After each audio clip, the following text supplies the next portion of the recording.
Assalamualaikum warahmatullahi wabarakatuh.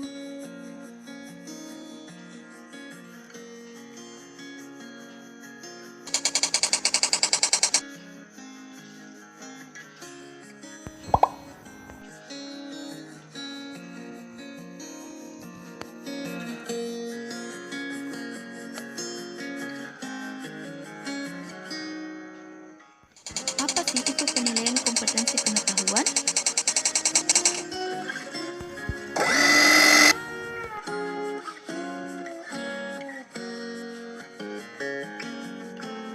Teknik penilaian kompetensi pengetahuan ada 3, yaitu tes tertulis, tes lisan, dan penugasan. Tes tertulis adalah tes yang harus dijawab oleh peserta didik dengan memberikan jawaban tertulis, terbagi 2 yaitu objektif dan uraian. Nah, tes objektif disebut objektif karena cara pemeriksaannya yang seragam terhadap semua murid yang mengikuti tes. Adapun kelebihan dari tes objektif yang pertama, lebih mewakili bahan ajar karena soalnya lebih banyak, pemeriksaannya dapat dilakukan kepada orang lain, dan dalam pemeriksaan tidak ada unsur subjektif yang mempengaruhi. Sedangkan kelemahannya yaitu persiapan menyusunnya lebih sulit, cenderung untuk mengungkapkan ingatan dan daya pengenalan kembali, sukar mengukur proses mental yang tinggi, serta kerjasama antar siswa ketika mengerjakan tes lebih terbuka. Tes objektif terdiri dari beberapa tes. Yang pertama, tes melengkapi. Apa sih itu tes melengkapi? Nah, berikut ini penjelasannya. Tes melengkapi terdiri atas kalimat-kalimat yang ada bagian-bagiannya yang dihilangkan. Nah, bagian-bagian yang dihilangkan itu diganti dengan titik-titik. Dan bagian ini harus diisi atau dilengkapi dan disempurnakan oleh tester dengan jawaban. Tes melengkapi memiliki beberapa kelebihan dan kelemahan. Kelebihannya yang pertama, tes ini amat mudah dalam penyusunannya. Kemudian tes ini juga dapat digunakan untuk mengukur berbagai taraf kompetensi dan tidak sekedar mengungkapkan taraf pengenalan atau hafalan saja. Sedangkan kekurangannya yang pertama, dapat terjadi bahwa butir-butir item dari tes model ini kurang relevan untuk disajikan. Kemudian, karena pembuatannya mudah, maka tester sering kurang berhati-hati dalam membuat soal-soal. Yang kedua yaitu tes pilihan ganda. Nah, pilihan ganda adalah suatu bentuk tes yang terdiri atas suatu keterangan atau pemberitahuan tentang suatu pengertian yang belum lengkap.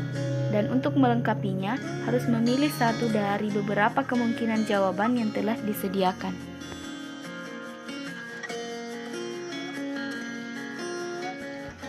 Kemudian tes yang ketiga yaitu tes menjodohkan. Tes menjodohkan atau matching test terdiri atas satu seri pertanyaan dan satu seri jawaban. Masing-masing pertanyaan mempunyai jawaban yang tercantum dalam seri jawaban tersebut. Contohnya tertera di samping saya.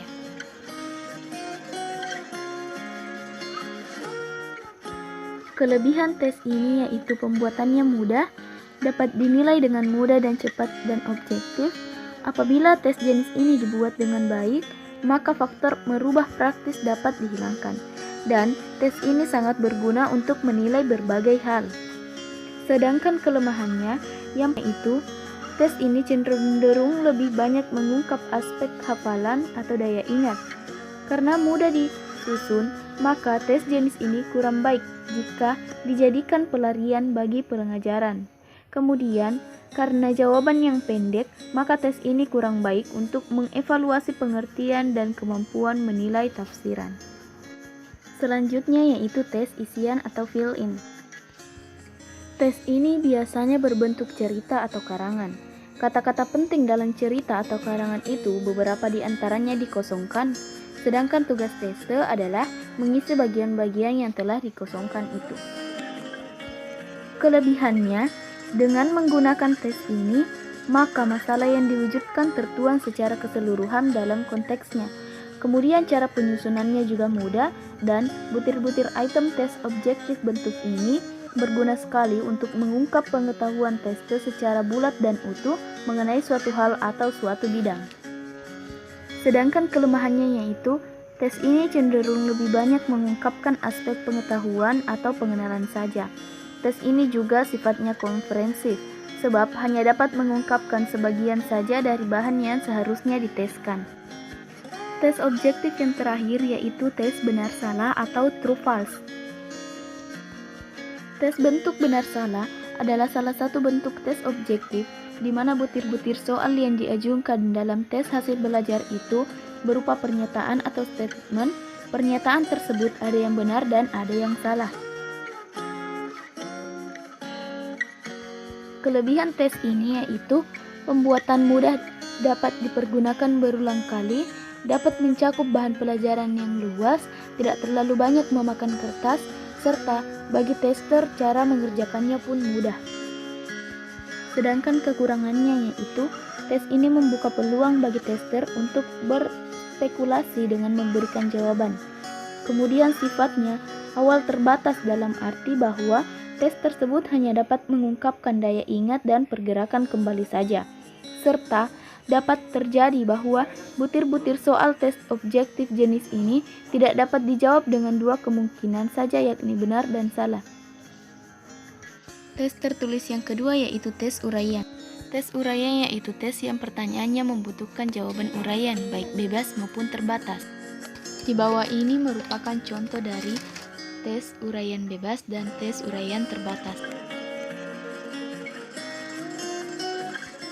Sedangkan kelebihan dan kekurangannya yaitu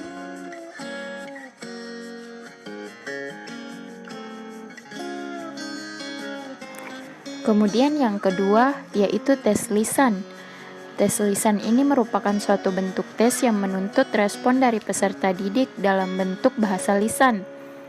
Tes lisan berupa pertanyaan-pertanyaan yang diberikan guru secara lisan dan peserta didik merespon pertanyaan tersebut secara lisan juga, sehingga menumbuhkan sikap berani berpendapat.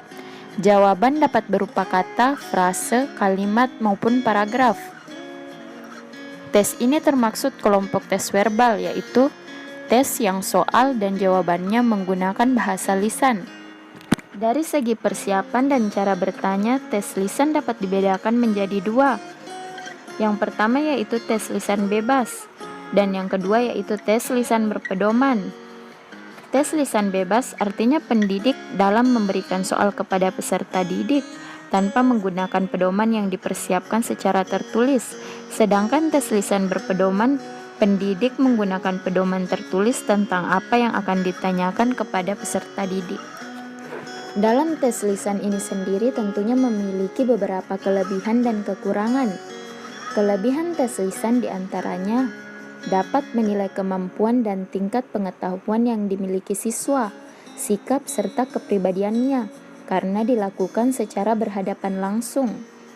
Lalu yang kedua, bagi siswa yang kemampuan berpikirnya lambat sehingga sering mengalami kesulitan memahami pertanyaan, soal, tes bentuk lisan dapat menolong sebab dapat menanyakan langsung kejelasan pertanyaan yang dimaksud. Dan yang terakhir, hasil tes dapat langsung diketahui oleh siswa. Kemudian, kelemahan tes lisan diantaranya subjektivitas pengetesan dari guru atau pendidik sering mencemari hasil tes, dan waktu pelaksanaan yang diperlukan relatif cukup lama. Selanjutnya yaitu penugasan.